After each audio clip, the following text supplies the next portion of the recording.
ಸಂಗಚದ್ವಂ ಸಂವದದ್ವಂ ಸಂಗಚದ್ವಂ ಸಂವದದ್ವಂ ಸಂವೋಮನಾಂಸೇ ಜಾನತಾಂ ಸಂವೋಮನಾಂಸೇ ಜಾನತಾಂ ದೇವಾಭಾಗಂ ಯಥಾ ಪೂರ್ವೇ ದೇವಾಭಾಗಂ ಯಥಾ ಪೂರ್ವೇ ಸಂಜಾನಾನ ಉಪಾಸತೆ ಸಂಜಾನಾನ ಉಪಾಸತೆ ಸಂಜಾನಾನ ಉಪಾಸತೆ.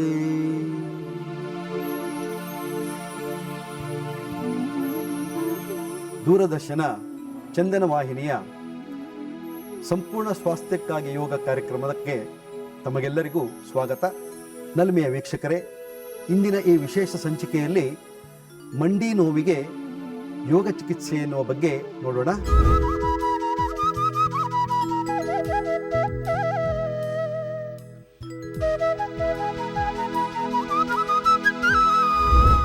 ಆತ್ಮೀಯರೇ, ನಿಮಗೆಲ್ಲ ಗೊತ್ತಿದೆ ಮಂಡಿ ನೋವು ಎಷ್ಟು ತೀವ್ರತರವಾದದ್ದು ಮತ್ತು ಇದು ಇಡೀ ನಮ್ಮ ಜೀವನದಲ್ಲಿ ಕೊನೆಯವರೆಗೂ ಒಮ್ಮೆ ಬಂತು ಅಂತಾದರೆ ಕೊನೆಯವರೆಗೂ ಈ ಮಂಡಿ ನೋವಿನಿಂದನೇ ನಾವು ಕೊನೆಗಾಲವನ್ನು ಕಾಣಬೇಕಾಗತ್ತೆ. ಅಂತಹ ಒಂದು ತೀವ್ರತರವಾದ ಮಂಡಿ ನೋವು ನಮಗೆ ಇವತ್ತು ಕಾಡ್ತಾ ಇದೆ. ಪದೇ ಪದೇ ನಮಗೆ ಇದು ಮಂಡಿ ನೋವು ಕಾಣ್ತಾ ಇದೆ. ಆದರೆ ಈ ಮಂಡಿ ನೋವು ಬಂದಾಗ ನಾವು ಏನು ಮಾಡಬೇಕು, ಯಾವ ಚಿಕಿತ್ಸೆಯನ್ನು ಪಡಿಬೇಕು, ಈ ಮಂಡಿ ನೋವಿನಿಂದ ನಾವು ಹೇಗೆ ಹೊರಗೆ ಬರಬೇಕು ಅನ್ನೋದು ಬಹಳ ಮುಖ್ಯವಾದ ವಿಷಯ. ಅನೇಕ ಚಿಕಿತ್ಸೆಗಳು ಇವತ್ತಿನ ದಿನಮಾನಗಳಲ್ಲಿ ಲಭ್ಯ ಇದೆ.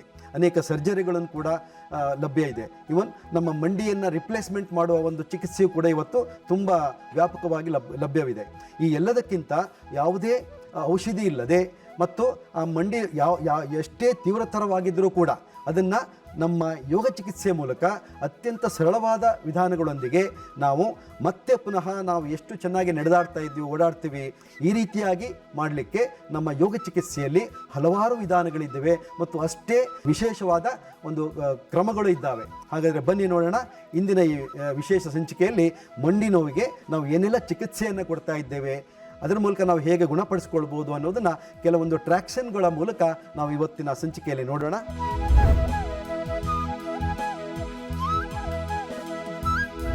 ಈಗ ಮೊದಲನೇ ಟ್ರ್ಯಾಕ್ಷನ್ ಕ್ಲೋಸ್ ನೀ ಟ್ರ್ಯಾಕ್ಷನ್. ಅದನ್ನು ಹೇಗೆ ಮಾಡೋದು ಅನ್ನೋದನ್ನು ನೋಡೋಣ. ಈ ರೀತಿಯ ಒಂದು ಉದ್ದನೆಯ ಬೆಲ್ಟನ್ನು ತಗೊಳ್ಳೋದು, ಬೆಲ್ಟನ್ನು ಹೀಗೆ ಹೊಸೆಯೋದು,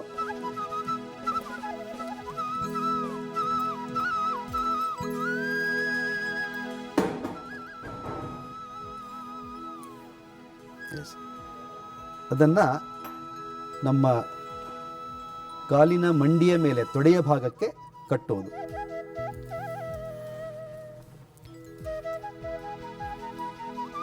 ಈ ರೀತಿಯಾಗಿ ಕಟ್ಟಿಬಿಟ್ಟು ಬೆನ್ನಿನ ಹಿಂಭಾಗದಿಂದ ಸೊಂಟಕ್ಕೆ ಬಳಸಿ ಆ ರೋಪನ್ನು ಮತ್ತೆ ಮುಂದಕ್ಕೆ ತರುವಂಥದ್ದು. ಹಾಗೆ ಇನ್ನೊಂದು ರೋಪ್ ಇರ್ತದೆ. ಇದನ್ನು ಮಂಡಿಯ ಕೆಳಭಾಗದಲ್ಲಿ ಒಂದು 2 ಇಂಚು ಕೆಳಗೆ ಇದನ್ನು ಪ್ಲೇಸ್ಮೆಂಟ್ ಮಾಡೋದು.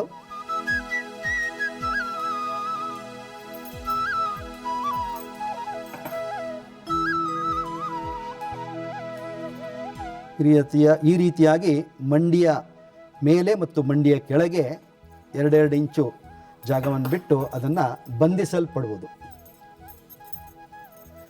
ಹೀಗೆ ಈ ರೀತಿ ರೋಲ್ ಮಾಡ್ತಾ ಹಿಂಬದಿಯಿಂದ ತಂದಂಥ ಬೆಲ್ಟನ್ನು ಮುಂದ್ಗಡೆ ಇರೋ ಬೆಲ್ಟಿಗೆ ಲಾಕ್ ಮಾಡೋದು. ಆವಾಗ ಈ ಮಂಡಿಯ ಭಾಗ ಟ್ರ್ಯಾಕ್ಷನ್ ಆಗುತ್ತೆ. ಇದೇ ರೀತಿ ಇನ್ನೊಂದು ಕಾಲಿಗೆ ಮಾಡೋದು.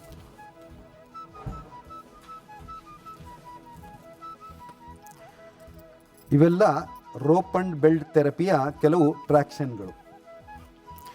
ಈ ರೀತಿ ಮಾಡೋದರಿಂದ ನಮ್ಮ ಮಂಡಿಯ ಭಾಗದಲ್ಲಿರೋ ಒತ್ತಡ ಕಡಿಮೆ ಆಗುತ್ತೆ, ನೋವಿನ ಸೆಳೆತ ಕಡಿಮೆ ಆಗುತ್ತೆ, ಮಂಡಿಗೆ ಆರಾಮವನ್ನು ಒದಗಿಸುತ್ತೆ, ಮಂಡಿಗಳು ಒತ್ತಡ ಮುಕ್ತವಾಗುತ್ತೆ.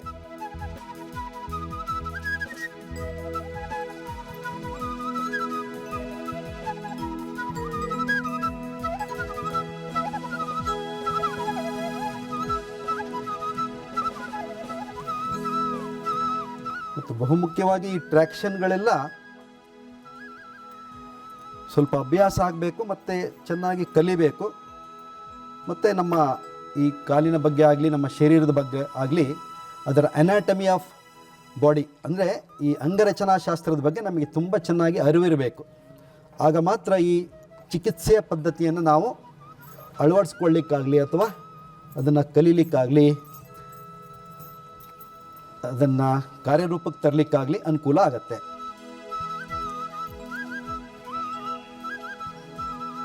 ಇವೆಲ್ಲ ಯಾವುದೇ ಔಷಧಿ ಇಲ್ಲದೆ ಸಹಜವಾಗಿ ಮಾಡುವಂಥ ಪ್ರಕ್ರಿಯೆಗಳು. ಈ ರೀತಿ ಎರಡೂ ಕಾಲಿಗೆ ಕಟ್ಟಿಬಿಟ್ಟು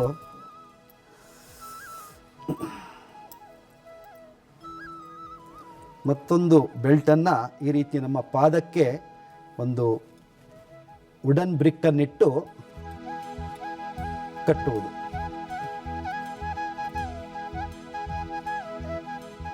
ಈಗ ಕ್ಲೋಸ್ ನೀ ಟ್ರ್ಯಾಕ್ಷನ್ನಿನ ಎಲ್ಲ ವ್ಯವಸ್ಥೆಗಳು ಮುಗಿಯಿತು. ಈ ರೀತಿಯಾಗಿ ನಾವು ಒಂದು 5 ರಿಂದ 10 ನಿಮಿಷ ಈ ಸ್ಥಿತಿಯಲ್ಲಿ ಗೋಡೆಗೆ ಒರಗಿ ಆರಾಮದಲ್ಲಿ ಕೂರಿಸ್ತೇವೆ.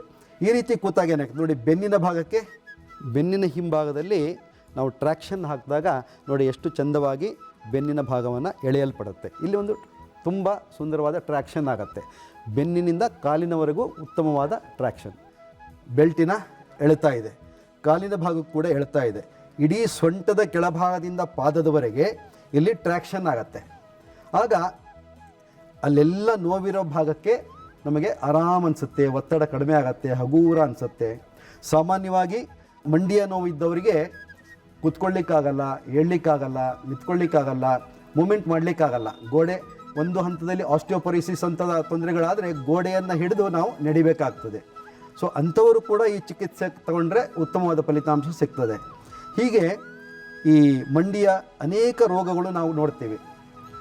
ACL ಟೈರ್ ಆಗುತ್ತೆ, ಮೆನಿಸ್ಕಸ್ ಟೈರ್ ಆಗುತ್ತೆ, ಮತ್ತು ಆಸ್ಟಿಯೋಪೊರೋಸಿಸ್ ಆಗುತ್ತೆ, ಆಸ್ಟೋಆರ್ಥರೈಟಿಸ್ ಆಗುತ್ತೆ. ಈಗ ಅನೇಕ ಕಾಯಿಲೆಗಳು ನಮ್ಮ ಮಂಡಿಯಲ್ಲಿ ಬರುತ್ತೆ. ಇವೆಲ್ಲವನ್ನು ಸರಿದೂಗಲಿಕ್ಕೆ ಇದೊಂದು ಸರಳವಾದ ವಿಧಾನಗಳು. ಇದು ಮೊದಲನೇ ಟ್ರ್ಯಾಕ್ಷನ್. ಇನ್ನು ಎರಡನೇ ಟ್ರ್ಯಾಕ್ಷನನ್ನು ನೋಡೋಣ.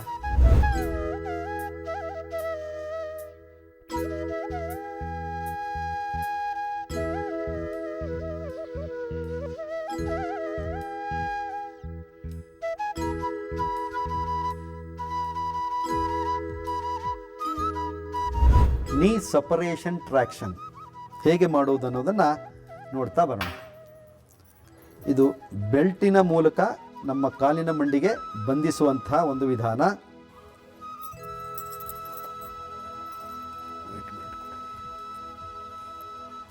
ಹಾಕಬೇಡಿ, ಹಾಕೋದಿಲ್ಲ, ಇದು ಹಾಕಬೇಡಿ, ಹಾಕೋಬೇಡಿ.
ಈ ರೀತಿಯಾಗಿ ಮೇಲ್ಭಾಗದ ಮತ್ತು ಕೆಳಭಾಗದ ಮಂಡಿಯನ್ನು ಬಿಗಿಯಾಗಿ ಬಂಧಿಸಿ ಒಂದು ಟ್ರ್ಯಾಕ್ಷನನ್ನು ಹಾಕುವಂಥದ್ದು. ಈಗ ಎಡಗಾಲಿನ ಟ್ರ್ಯಾಕ್ಷನನ್ನು ನೋಡೋಣ.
ಈ ರೀತಿಯ ಬೆಲ್ಟ್ಗಳನ್ನು ನಾವು ಮಂಡಿಯ ಭಾಗಕ್ಕೆ ಕಟ್ಟಿದಾಗ